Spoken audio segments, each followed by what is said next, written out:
Hello, how are you doing? Today we are going to talk about a few tips for people who are trying to do your research in Uganda. What are some of the things you need to know? How can you make the process very easy for you? What should you expect?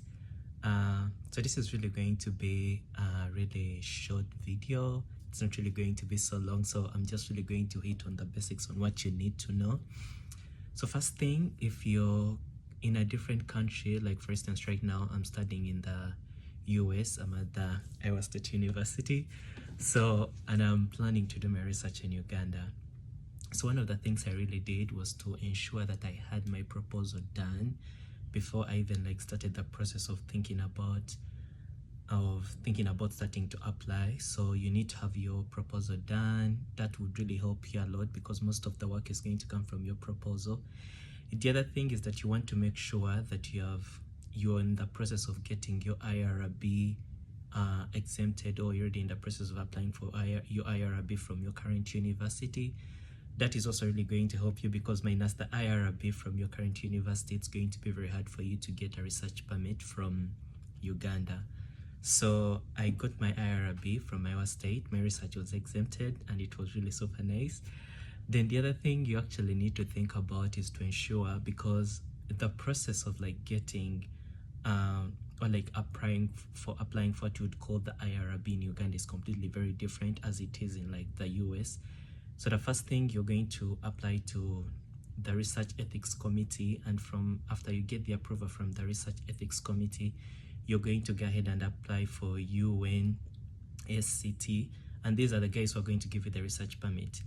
So applying for that, there is already a list of the different research ethics committees you can apply to depending on the kind of research you're doing. My research was basically in social science, so I applied to the Makerere University Research Ethics Committee of Social Science, and the process was really very easy. They have a website. I'll try to give the links within the bio, and you can just apply. You upload your documents. The documents are really bulky, so you need your proposal, you need a research summary, you need to have your methods, you need to have your questionnaires ready. If you're going to have interviews, you need to have the interview gates ready. You need to have a COVID-19 contingency plan. You need to have a research plan too, the deadline, or I would say the outline of how you think you're going to do your research. Then you also need to ensure that you have a community engagement plan. If you're thinking of having interpreters, or you're going to do your research within the community, you also need to have your questionnaires interpreted or translated into the local language.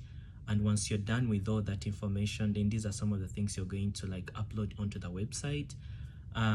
Also, when you're thinking about uploading the documents, the other documents, for instance, if you have collaboration with another university within Uganda, or you're working with another organization, they need to give you a letter, and you're also supposed to upload that letter. The other thing is also need to ensure that you upload the letters from the IRB from your institution where you're currently studying. Once you're done with that, everything is going to be done literally. Then ensure that you have your CV. That's really very important. I really didn't really think about that until I got into the process, and I realized that they wanted a CV. So I sent in my CV. Then they might also ask you for a CV for your supervisors. Ensure that you have those next to you, or with you most of the time.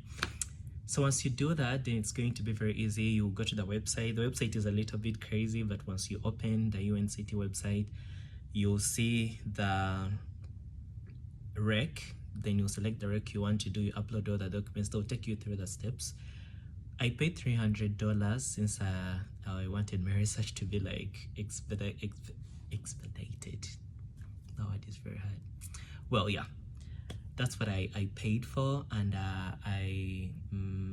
most of the work, actually, I was able to talk to people. I got some numbers online, some numbers of the administrators of the Research Ethics Committee. So I was able to contact the person, talk to them on WhatsApp. It was really super helpful because waiting for responses from the website, it takes forever, but having someone within to help you was really super helpful for me. So that's what I did for the most of the part. I talked to them on WhatsApp. I was like, hey, what do I need to send you?